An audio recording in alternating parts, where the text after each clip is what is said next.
नमस्कार दोस्तों, ज्ञान विशेष चैनल में आप सभी दोस्तों का बहुत बहुत स्वागत है। हमारा देश भारतवर्ष अनेक विविध जड़ी बूटियों से भरा हुआ है। भारतवर्ष में अनेक प्रकार की चमत्कारिक और दुर्लभ जड़ी बूटियाँ पाई जाती है, जिसकी ज़्यादातर लोगों को पहचान नहीं होती या इसके गुणों को नहीं जानते। दोस्तों, इस जड़ी बूटी को पहचान लीजिए। इसे घाव पत्ता भी कहते हैं, क्योंकि इस बूटी से घाव शीघ्र जल्दी से भर जाते हैं। इसके अलावा ग्रामीण इलाकों में इसे वानर पूंछ भी कहा जाता है, तो कोई इसे सदाहरे भी कहते हैं। ये मनुष्य जीवन की कई बीमारियों को नेस्त नाबूद करती है। इस जड़ी बूटी को कहीं ढूंढने की जरूरत नहीं है। ये आपके आंगन में हो सकती है, आपके आसपास में हो सकती है, खेत खलिहान में खरपतवार के रूप में उत्पन्न हो सकती है, या सड़क के किनारों पर भी आप इसे आसानी से देख सकते हैं।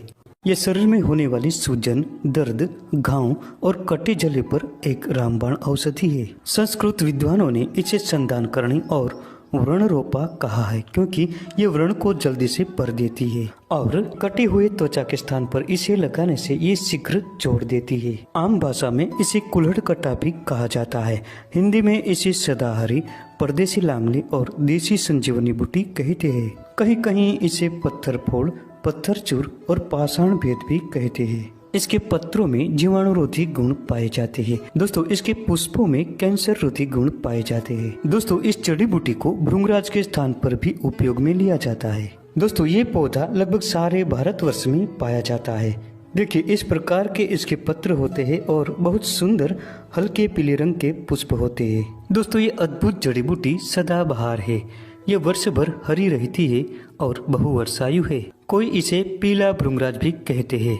हालांकि ये पीला भृंगराज नहीं है। पीला भृंगराज का पौधा एक अलग होता है, लेकिन भृंगराज के विकल्प में इसका उपयोग भी किया जाता है। दोस्तों, इसे परदेसी लांगली भी कहते हैं, क्योंकि ये पौधा लांगली यानी कलिहारी के समान चमत्कारिक होता है। इसका प्रयोग कटे जले के स्थान पर करने से जल्दी से फायदा होता है। वैसे तो इसके औषधीय कई प्रकार के गुण पाए जाते हैं। घावों को शीघ्र भरती है। इसका पीड़ांतक तेल भी बनाया जाता है।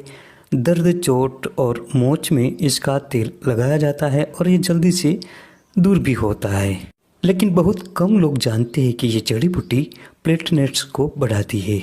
जी हाँ दोस्तों, डेंगू और मलेरिया जैसी बीमारियां होने पर प्लेटलेट्स घट जाते हैं। ऐसी अवस्था में इस जड़ी बूटी के पत्तों का ताज़ा रस निकालें और 2 चम्मच सुबह, 2 चम्मच दोपहर और 2 चम्मच शाम खाली पेट कुछ दिनों तक लगातार पिए। ऐसा करने से जल्दी से प्लेटलेट्स बढ़ जाते हैं और ब्लड सेल्स भी काफ़ी बढ़ जाते हैं। डेंगू हो जाने पर डॉक्टर प्लेटलेट्स बढ़ाने के लिए पपीता के पत्तों का रस सेवन करने का सुझाव मरीज को देते हैं। लेकिन जिनको पपीता के पत्ते न मिल सके, ये इस जड़ी बूटी का प्रयोग कर सकते हैं। ये वनस्पति बहुत ही सुलभ और आम है। ये सभी को आसानी से मिल जाती है। एक बार इसका प्रयोग करके जरूर देखें और लोगों को इसकी जानकारी शेयर करें। इस पौधे के ताजे रस और पत्तों का प्रयोग करने से डायबिटीज के घाव शीघ्र भर जाते हैं। दोस्तों, ये पौधा बहुत चमत्कारिक है। यदि शरीर के किसी भी अंग पर चोट या किसी कारण रक्त बह रहा हो, तो इसके ताजे पत्तों को पीसकर प्रभावित स्थान पर रस लगाते हैं तो खून बहना तुरंत बंद हो जाता है। इसके अलावा किसी भी प्रकार का घाव हो जो भर न रहा हो, तो इसके पत्तों को पीसकर उस स्थान पर लगाने से घाव शीघ्र ही भरने लगता है। दोस्तों, इस जड़ी बूटी के प्रयोग से एक तेल का निर्माण किया जाता है। दोस्तों, इस चमत्कारिक तेल का निर्माण करने के लिए इस परदेसी लांगली के पत्तों को लांगली यानी कलिहारी के पत्तों के साथ समान मात्रा में मिलाकर सरसों के तेल के साथ धीमी आंच पर पकाएं। जब पत्तियों का रंग काला हो जाए यानी जल जाए, तब ठंडा होने के बाद छानकर एक कांच की बोतल में भरकर रखें। अगर कलिहारी न मिले तो इसके साथ काले धतूरा के पत्तों का उपयोग कर सकते हैं। इसके साथ सफेद कनेर के पत्तों को भी मिलाया जा सकता है। इससे तेल अधिक प्रभावशाली बनता है। इस तेल की मालिश करने से जोड़ों का दर्द, घुटनों का दर्द, कमर दर्द और सभी प्रकार के मांसपेशियों में होने वाले दर्द में भी चमत्कारिक फायदा होता है।